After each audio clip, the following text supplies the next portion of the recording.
పాత్రికేయ మిత్రులకు సోదరులకు అందరికీ కూడా నమస్కారం. సో ఈరోజు మనకి ముఖ్యమైన విషయం ఏమంటే గుంటకల్ మండలం నందు రేషన్ కార్డులో మెంబర్గా ఉంటూ డీలర్ దగ్గర పెండింగ్ లిస్టులో అంటే ఈకేవైసీ చేయని వాళ్ళ లిస్టు డీలర్ల దగ్గర కలదు. కావున డీలర్ల దగ్గర పెండింగ్ లిస్టులో ఉన్న వాళ్ళందరూ కూడా ఈరోజు వెంటనే డీలర్ దగ్గరికి వెళ్ళి ఈ పాస్ మిషన్లో ఈకేవైసీ చేయించుకోవాలి. ఆ విధంగా మనకి గుంటకల్ మండలం నందు ఇప్పటి వరకు 1,45,936 యూనిట్లు అంటే అంతమంది సభ్యులు అనేవాళ్ళు కలరు. ఇప్పటి వరకు మనం 1,33,602 మందికి ఈకేవైసీ చేయించడం జరిగింది. ఇంకా మనకు పెండింగ్ ఉన్నవి 9,440 మాత్రం పెండింగ్ ఉన్నాయి. కాబట్టి ఈ 9,440 మంది అనేవారు ఎవరు అనడానికి మనకి మీకు అందుబాటులో ఉన్నటువంటి లేదా దగ్గరలో ఉన్నటువంటి డీలర్ దగ్గరికి వెళ్తే ఆ డీలర్ దగ్గర లిస్ట్లో మీ పేర్లు ఉండొచ్చు. లేదా ఈ పాస్ మిషన్లో మీరు వెళ్ళేటప్పుడు ఒక ఆధార్ కార్డు, బియ్యం కార్డు జెరాక్స్ అయినా తీసుకొని వెళ్ళి ఈ పాస్ మిషన్లో చెక్ చేస్తే అక్కడ ఎరుపు కలర్లో ఉంటే మీరు వెంటనే ఈకేవైసీ చేయించుకోవాలి. అదే పసుపు కలర్ ఉంటే అవసరం లేదు. అంటే ఎవరికి అవసరం లేదు?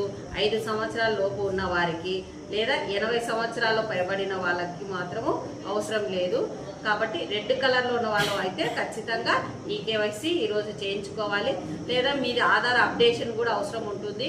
సో ఆధార్ డీలర్ ఒకవేళ ఆధార్ అప్డేషన్ చేయించుకోవాలి అని చెప్తే వెంటనే మీరు ఆధార్ సెంటర్కి వెళ్ళి ఆధార్ అప్డేట్ చేయించుకోవాలని అభ్యర్థిస్తున్నాము. మనకి ఇప్పటి వరకు ప్రభుత్వ ఆదేశాల మేరకు ఈ ఏప్రిల్ 30 తేదీ వరకు మాత్రమే గడువు ఉంది. అంటే కేవలం ఇంకా 5 రోజులు మాత్రమే ఉంది. కాబట్టి ఈరోజు ఈకేవై డీలర్ దగ్గరికి వెళ్ళి ఈకేవై చేయించుకోవాలి. లేదు ఆధార్ అప్డేషన్ ఉన్నా కూడా వెంటనే ఈరోజు ఆధార్ సెంటర్కి వెళ్ళి అప్డేషన్ అనేది చేయించుకోవాలని అభ్యర్థిస్తున్నాము. ఇంకా రెండో విషయం వచ్చేసి సబ్సిడీ గ్యాస్ సిలిండర్ సంబంధించి కూడా మామూలుగా కొద్దిమంది లబ్ధిదారులకు కొన్ని రకాల సందేహాలు ఉన్నాయి. అది ప్రభుత్వము అంటే కొన్ని కారణాల వల్ల రావట్లేదు అనేది నెగిటివ్ ప్రచారం అవుతుంది.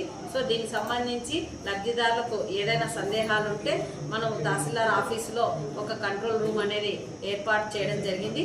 సో ఆ కంట్రోల్ రూమ్కి సంబంధించిన నంబరు 9966919079కి మీరు ఫోన్ చేస్తే దానికి సంబంధించిన వివరాలు అనేది మీకు తెలియజేస్తారు.